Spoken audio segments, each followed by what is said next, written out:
I'm taking a strap. I'm strapped up. Seven, what was that about? Let's make the fight happen. We strapped the fuck up. Yes, ladies and gentlemen. Welcome to episode 219 of the SZN Podcast. I'm your boy Cam. I'm your boy Flowz. And as always, guys, you know the drill by now. My usual housekeeping message. Please head over to our Instagram page, which is SZN Podcast, or our Twitter page, which is SZN Pod. The link in the bio on both of those pages there, and that link will take you to where we're situated at streaming-wise. So if you like the audio, we have the Spotify links, the Apple Podcast links, or wherever you consume your audio podcasts. And then there's also the YouTube link there as well if you like the visuals. And our visuals tend to go up a couple of days after we drop the pod on the audio platforms. So make sure you do that for us, guys. Much appreciated. Flowz. You good, bro? Yeah, I'm good, man. How are you? Yeah, man, I'm good as usual. We have one fight to talk about this week. But yeah, I think it's worth talking about. We previewed it at the end of the last pod. Jack Catterall versus Regis Prograis. So there was a very good fight for the division. And the winner of this fight, it's a crucial fight in the juncture of both of these guys' careers, because the winner is pretty much guaranteed, right? I think to go on to, get a title shot. And we both said we felt that Jack Catterall will win. We both said UD. I think we mentioned as well that we felt like he will hurt Regis too. And I made a specific call as well that, I expect him to hurt Regis and drop Regis. And if he does, be mean in there and go and take advantage and see if he can make a statement by stopping Regis Prograis, which is obviously something that no one's done that before.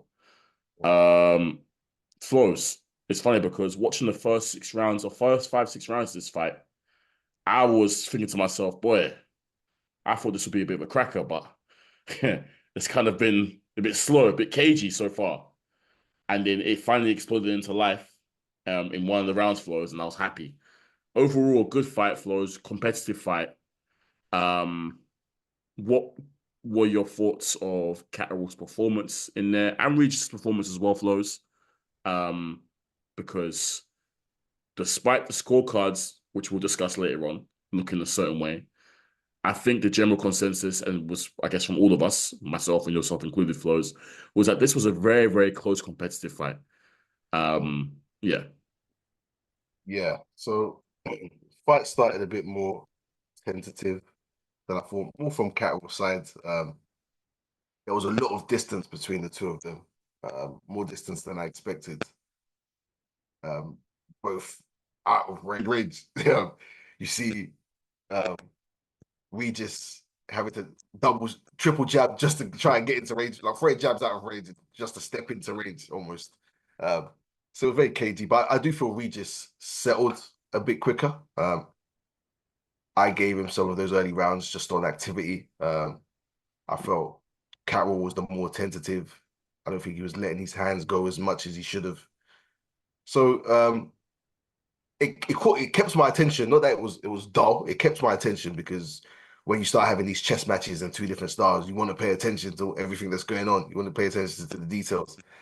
But I thought Catterall might start a bit faster with counter punching and letting his right hand go more, or his backhand go more. So yeah, very, very tentative. But I felt Regis actually looked pretty sharp early on. We both said Cat was the more skilled boxer, but I felt we just seemed a bit confident.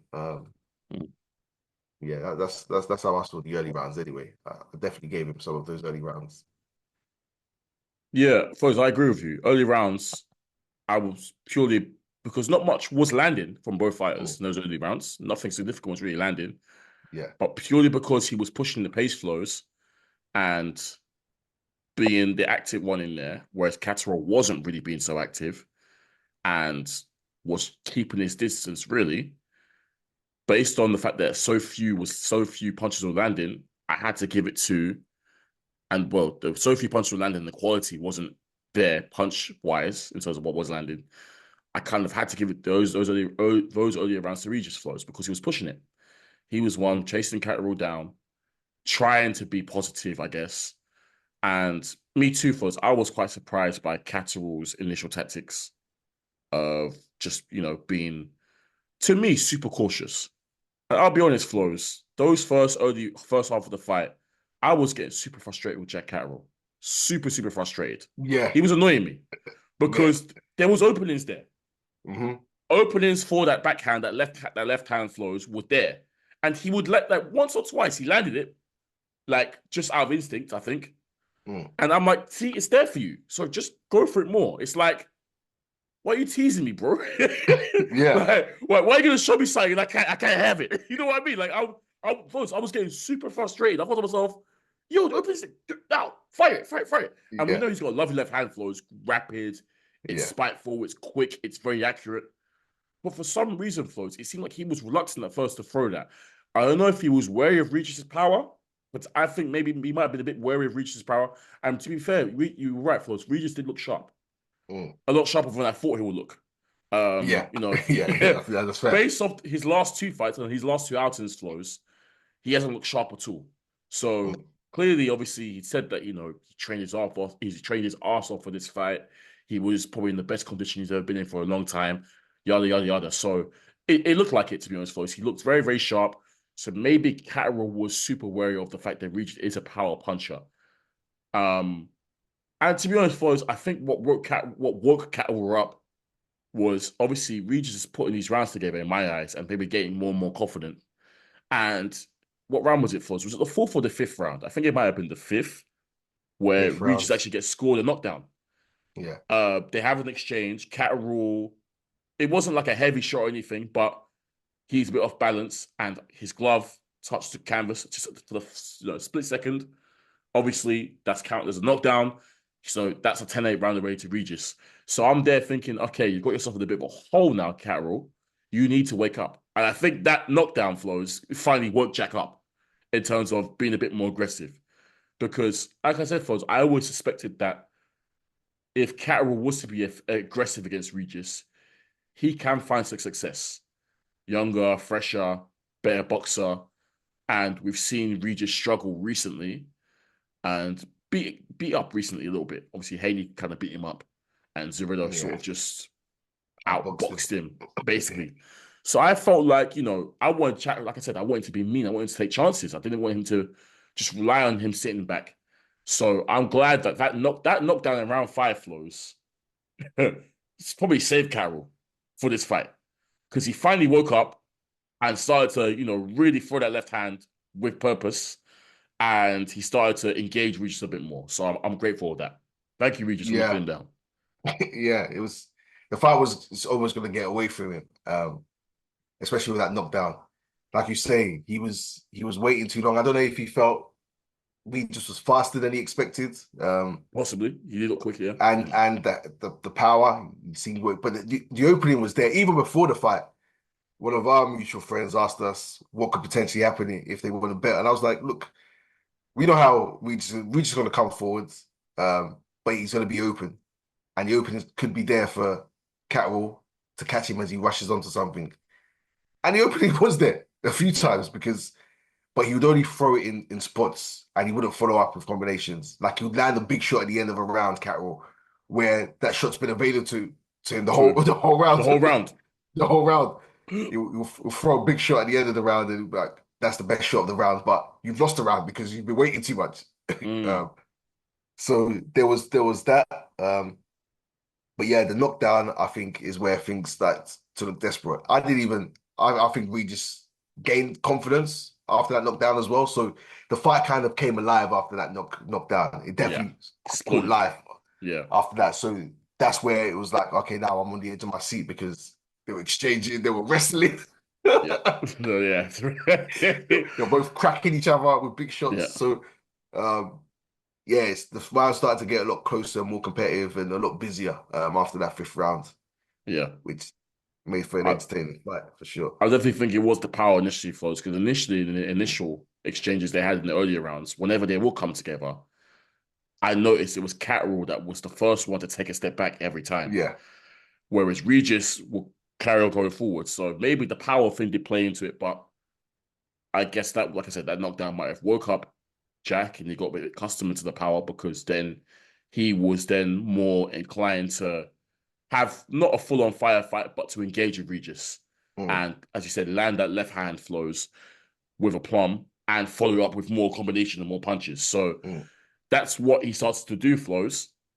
And that kind of him getting that confidence, Flowz, is when sort of I think the tide started to ebb towards Jack. And I think he started to bag more the rounds for me on my scorecards. And I started to like the work he was doing. Like I said, that left hand was there for him all night. All night. And he just needed some confidence to just know that he can land it frequently and, throwing it with a purpose. And it's a game changer for him. And that's what he starts to do. And that's sort of when we start to see Regis, even though Regis was game the whole night, I think his game plan started to unravel a little bit when Jack started to get behind the boxing, but with a purpose, and started to be a bit more aggressive, which is all we asked for Jack in the first place. And Flowz, I said that I felt like Jack Catterall could hurt Regis and buzz him at least and drop him. And we saw that happen. I think the 9th round it was where he dropped him twice. Was it the 9th, Flowz? Yeah, the 9th round. Yeah. Both were good shots, Flowz. Again, that left hand was money. Money each time. Dropped in the first time earlier in the round. Regis beat the count. Seemed okay, but a little bit shaky, but seemed okay. That's when I was like, Jack, I said it, go and be mean. Go and finish the job. He did drop him again towards right at the end of the round, Flowz, and Regis was saved by the bell. Again, it didn't look too heavy, but twice in one round was quite emphatic, right, Flowz? And is it safe to say, Flowz, that I guess forget what the judges were seeing, but on most people's scorecards, watching from home, those 2 knockdowns were, just a knockdown full stop, and having that was he needed that. That was key for him. He needed that at the time, especially. Yeah. Considering how he was behind quite a few rounds on my scorecards, and obviously he's banking rounds, he's getting rounds in the bank now, but obviously leveling up a piece with a 10-8 round, beautiful for him. That's what is going to help him massively. A 10-7 round. 10-7 round, because it was twice, yes. Yeah. So getting that was it the same case for you, Flowz, in terms of that 10-7 round was instrumental for him? Yeah, because watching it, we had Tony Bellew's scorecard coming up, and I was like, crazy. You're bugging. the way everyone was killing Bellew, by the way, online. I couldn't believe it. I was like, Bellew's he's lost the plot. These scorecards came up, I think, once or twice. The first one, I was like, you're mad. Second one, I think he had Catterall winning by the second. I was like, no, he's... Anyway. So, yeah, I think Regis was up for me. At the time of that 10-7 round, was it? I think so, yeah. I think he was. I think I had it...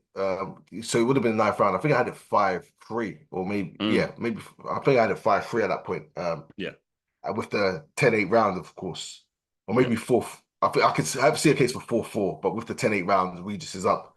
So I had Regis winning at that point, and then he gets that, and obviously that puts him into the lead almost, or a draw, if however you're scoring it. So I think that's a fair scorecard at that point, and I think that's what most people had. So that getting that 10-7 round definitely put him back in the mix, because otherwise it's looking like you might need a knockout here. You might need a knockout if you keep losing.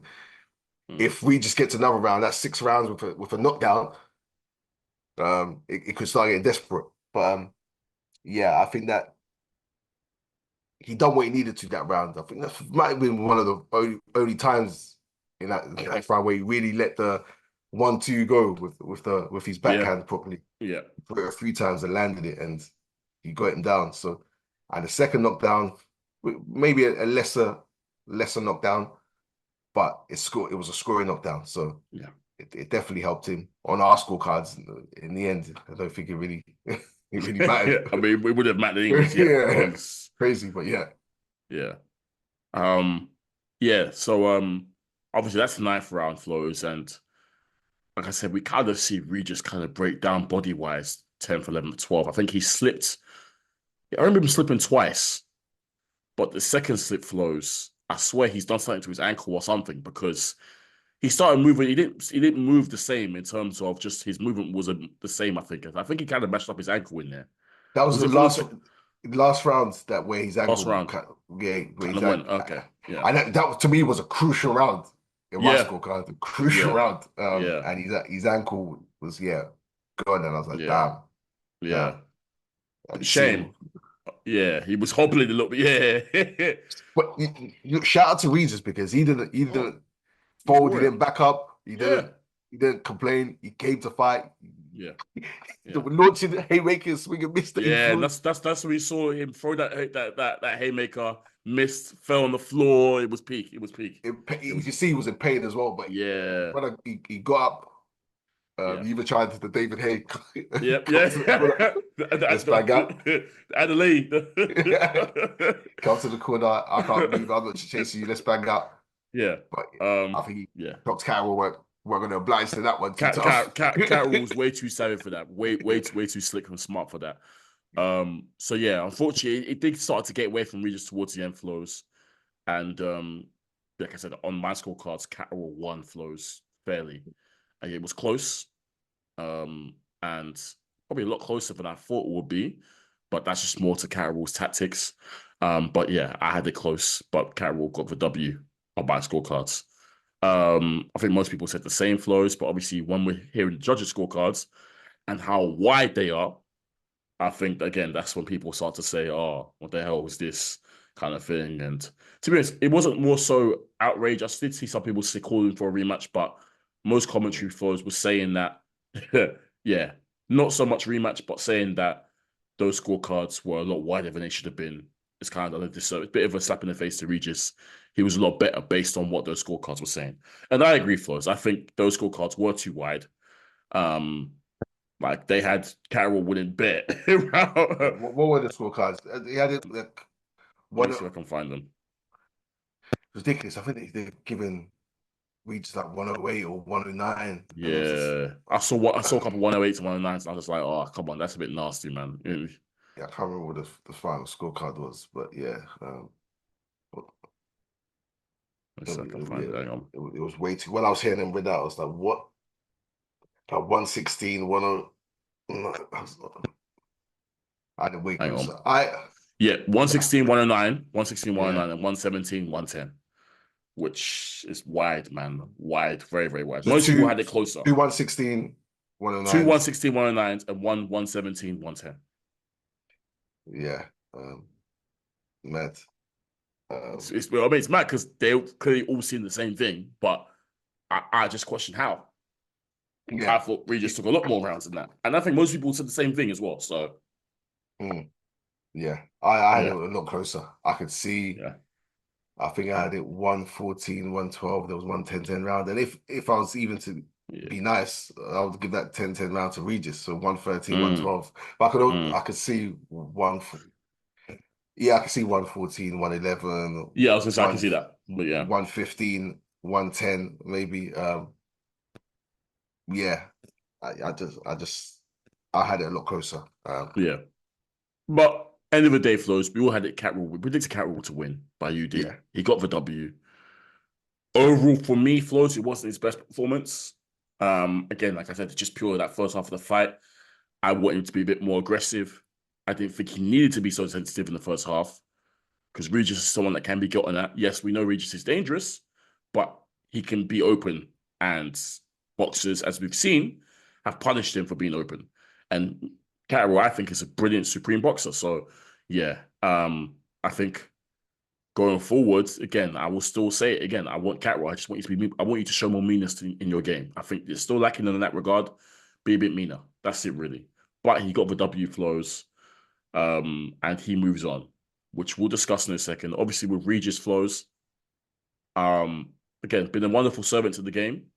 2-time champion at 140. At one point, the best Super 6 series final. Fought a lot of great guys as well. He kind of hinted that he was retiring, didn't he, Flowz? That this was it. Obviously, his body's breaking down. I think he kind of hinted that, yeah, this is kind of be his last hurrah. At 35 Flowz, I'm not mad at it. That performance shows me that he's still got something left to give, but I can understand why he might want to call it a day now, I guess. Well, he has just tweeted that he's not retired and he will be champion again. Oh, I saw him say something about, I saw some reports saying he wants to move to 147 and then he also wants to do bare knuckle or something like that. But in the ring, he said he wanted to do bare knuckle, that he doesn't think he can do 12 rounds, that his body clearly broke down in that fight. But yeah, he has just tweeted, All no, I'm right, not okay. retiring. And I've seen Devin Haney say, Regis, retire, bro. Devin has been onto him for his peak. Like Devin has been killing him, and In fact, Devin's head was hot because Yeah, Regis has said like he's been with the best, and Catterall was the best he's faced. yeah, And the way Devin straight away said, Regis is so bitter.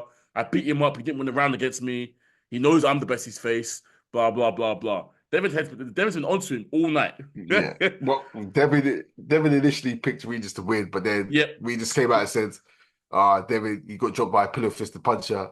And Yep. Devin, for that reason, switched his stances Yep. and Cat was going to win. Yep. Yep. Um, but look, I still think Regis can give a lot of these guys hell. But does he want to become that benchmark for people at this point in his career? Um, I still think he's strong. He's competitive. Yeah. He definitely gave Catterall problems there. It was a life and death for Catterall. Let's be real. You got drops. You were losing. Mhm. But I think Catterall needs these kind of fights. He's not fighting soup cans. That's for sure. He's fighting the very best there was. He's run his Linares, Taylor, Regis. These are champions. These are former champions. These are the best. So his resume is looking super strong, Catterall, and It's getting better and better. Yeah. yeah. So I think now he's ready. He's not taking any soft touches. I think Facts. Regis can still give guys hell, but if he wants to call it a day, he's paid his dues. He's done brilliant. Mhm. If he wants to hang about, there's some good fights out there. I would like to see him in. Yeah, there is. Let's talk about Catterall Flowz. Gato. Yeah, as we said, it has to be world title now. He said obviously the winner of this was most likely going to get a world title shot. Look, man, if you ask me, Flowz, I still think Catterall is still underrated, and in my opinion, he can hang. I'm talking about that world level Flowz, that world level where the champions are. I think Catterall can hang. I really rate Catterall. Like I said, it's just that meanness I want to see him improve on, but overall, Flowz, I like what he does in the ring. I think he's a smart boxer. And even though the knockout ratio might not show it, he's got pop to his punches, enough pop to drop certain guys and whatnot. So, yeah, man, it has to be world title next. And obviously, we saw him respectfully, obviously calling out Liam Paro, saying you'd like to see him next. Obviously, he said he would love to fight Haney as well. Haney's been entertaining it and said, he said, Turkey set it up. Be careful what you wish for. So he said he's happy to fight Haney. I also think he also added Teofimo Lopez as well. So yeah, man, Catterall he's on smoke, respectfully. And I want to see him in these fights flow. So I think hopefully making one of these fights won't be too hard. Let's say, for example, if Paro comes through Hitchens. Obviously, Paro and Hitchens are both matchroom anyway, so that should be easy to set up. If you can get the winner of that. Yeah.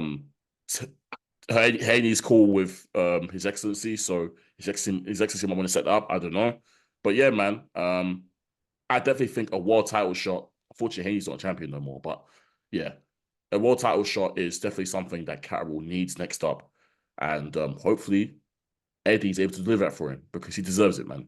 And like I said, it'd be a travesty for Catterall to retire with not holding the belt because he should have been champion, as we know. Yeah. He is. Just because is there anyone out of the Teofimos, the Haneys, the Paros, or Hitchens or whatever? Do you have a preference as to who you want to see him fight? No, I don't. I just wanted to fight for a belt. Yeah, is the same. truth. Yeah. I just wanted to fight for a belt, win the belt. I think Teofimo might be, focused Teofimo might be the hardest one. But an unfocused Teofimo could be the easiest one.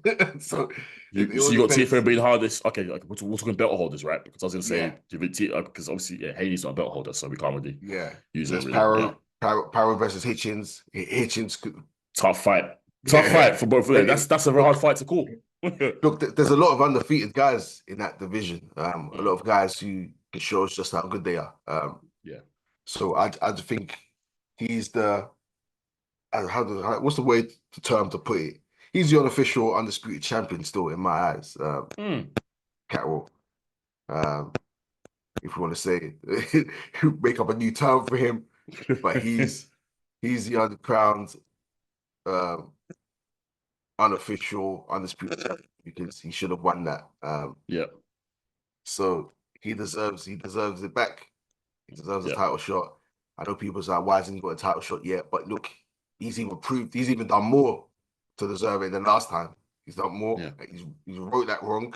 And it took from him Bro, comfy as well. I've said for this guy to come back from what happened to him against Josh Taylor the first time, his mental strength must be different. A lot of people would have quit Flowz if we're keeping it a buck. Yeah. A lot of people will be, I'm done with boxing, or they just won't be able to just motivate themselves to train that hard again and get themselves back to that level. He beat those demons, Flowz, and came back arguably even stronger. So that's what says a lot about this kid, to be honest, Flowz. So yeah, man. Yeah, for sure. So yeah, he deserves it next. Wherever it is, set up, run it. And yeah, it's on him to win it at that point. Yeah. But if anyone deserves it, it's him, because I don't think when we talk about robberies, the weight of that robbery and how bad it went down is insane.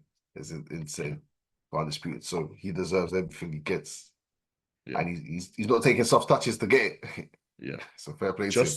Just to make it clear as well, the other champion in the division, the guy who had Devin Haney's belt, is Puello, who we know beat Gary Russell's brother, and they elevate him to full champion status because obviously Devin was champion in recess. Because all the Garys they have the same name. Gary and Antoine Russell, which is the one who was unbeaten at the time and seen as a boogeyman, but yeah, he lost to his Puello guy. Well, to be fair, that was a very close fight. It was very either or, I think. Some will say Gary won, but anyways, yeah, it's true. They all have the same name. But yeah. Last I heard of him, I heard last that he was potentially in negotiations with Sandor Martin for his first defense. So I don't think that's been announced yet, but that's what I last heard. So yeah, he might be fighting Sandor Martin for a first defense. We forgot about Martin as well, Flowz. He's also good, good fighter. Yeah. So, I just think right now, obviously, Catterall's ahead of all that. Belts. Yes. Straight belts. Nothing else at this point. Yeah, there's no need for him to do like an eliminate or nothing, Flowz. Yeah. He should be in position now to just get his title shot. So whichever champion wants to do it, run it. And let's see Catterall in there. And yeah, like I said, on his day, I think Catterall can beat some of these guys, Flowz. I'll be so real. He's good. He's good enough to hang. Yeah. He just needs to put it together. But yeah, big up El Gato. Great win for him. Happy for him. And yeah, Regis, another good account of yourself, good showing of yourself. At least a much better showing than what we saw against Haney and Zorrillo, which was And look, he's always fair. Super humble in defeat. Super humble in defeat. Said he was just better. Yeah, that's the way you kind of go out. Super humble. So fair play to him. Yeah, for sure. Cool. Flowz, yeah, that's it. That's what we'll talk about. Just, I guess we can mention in passing, Flowz, just the fights that are going on this coming week. So, first off, it's worth mentioning that we've got O'Shaki Foster versus Robson Consensao. That's a rematch. They fought earlier on this year, and Robson Consensao got the controversial win, which means he took Shaki Foster's title from him as well, the WBC World Super Featherweight title. So they've managed to run that back straight away. The first fight was controversial, Flowz, and for the first time, I actually thought that Consensao got gifted a decision, whereas obviously we know he's been on the back of a few robberies and a few bad decisions from judges. So we didn't The way he was celebrating was crazy. He himself knew. He knew.